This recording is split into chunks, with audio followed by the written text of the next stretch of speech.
Assalamualaikum warahmatullahi wabarakatuh. Di sini kami dari kelompok 3, saya Yani Apriani dan rekan saya Maya Dwi Astri. Di sini kami akan membacakan hasil diskusi kami pendidikan inklusif. Pertama, makna pendidikan inklusif.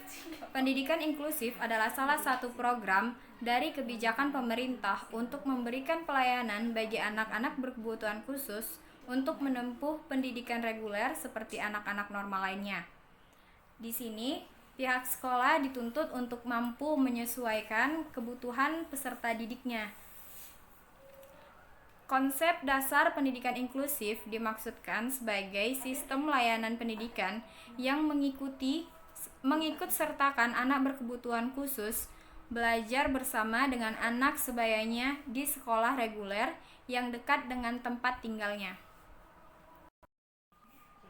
Menurut Lai Keke Martan 2007.245 menyatakan bahwa pendidikan inklusif adalah: yang pertama, pendidikan inklusif merupakan layanan yang memberikan kesempatan kepada semua anak untuk mendapatkan pendidikan di sekolah umum bersama anak lainnya.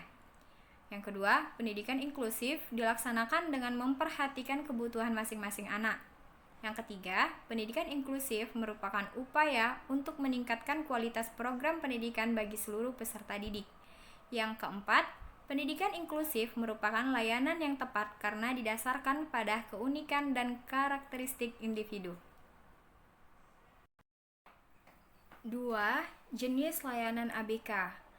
Di sini ada pendidikan segregasi.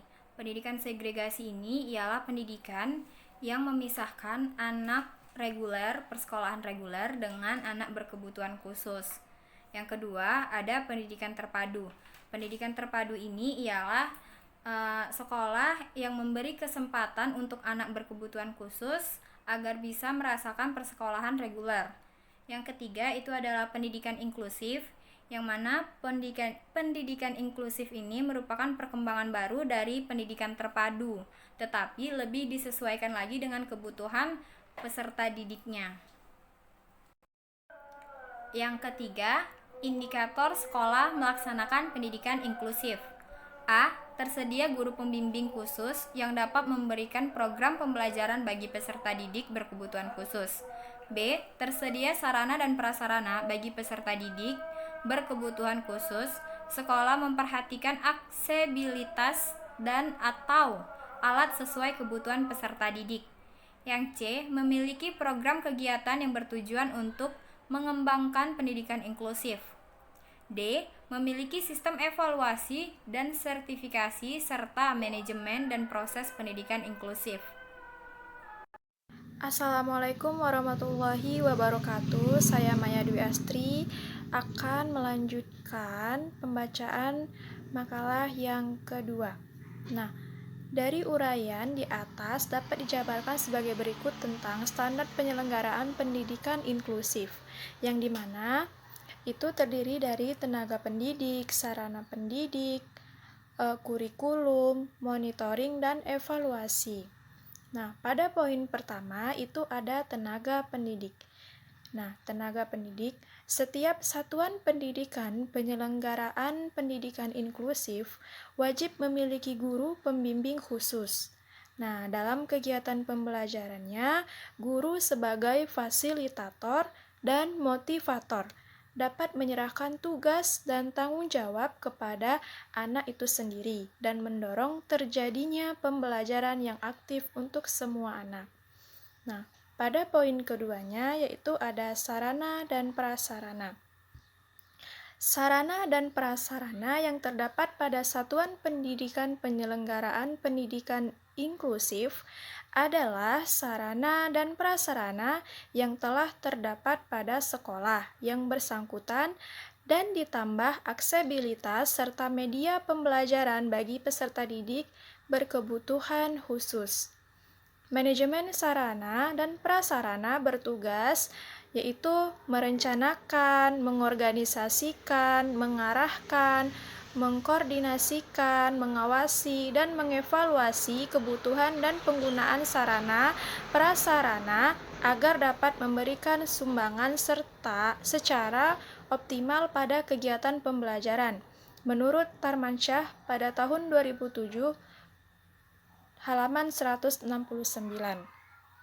Nah, poin yang ketiga itu ada kurikulum, yang dimana kurikulum anak yang membutuhkan layanan pendidikan khusus harus memperoleh dukungan pembelajaran tambahan dalam konteks kurikulum reguler, bukan kurikulum yang berbeda. Prinsip yang dijadikan pedoman adalah memberikan bantuan dan dukungan tambahan bagi anak yang memerlukannya. Kurikulum yang digunakan dalam penyelenggaraan pendidikan inklusif pada dasarnya menggunakan kurikulum reguler yang berlaku di sekolah umum. Namun, demikian karena ragam hambatan yang dialami peserta didik berkebutuhan khusus sangat bervariasi, mulai dari yang bersifat ringan, sedangkan sampai yang berat. Maka dalam implementasinya, kurikulum reguler perlu dilakukan modifikasi atau penyelarasan sedemikian rupa sehingga sesuai dengan kebutuhan peserta didiknya. Nah, poin yang terakhir itu ada monitoring dan evaluasi. Dalam buku panduan umum penyelenggaraan pendidikan inklusif, kegiatan monitoring dimaksudkan untuk mengawasi keterlaksanaan penyelenggaraan program pendidikan inklusif. Hasil monitoring dipergunakan sebagai bahan pertimbangan dalam peningkatan mutu layanan pendidikan inklusif. Materi monitoring meliputi aspek manajemen, proses pendidikan, dan pengembangan sekolah. Kegiatan monitoring dilaksanakan secara berkala, minimal 1 kali dalam 1 tahun. Menurut Direktorat PBL pada tahun 2007, halaman 31. Pembinaan, pengawasan, dan evaluasi. Baiklah, demikian penjelasan materi yang kedua oleh saya. Lebih dan kurangnya saya mohon maaf. Assalamualaikum warahmatullahi wabarakatuh.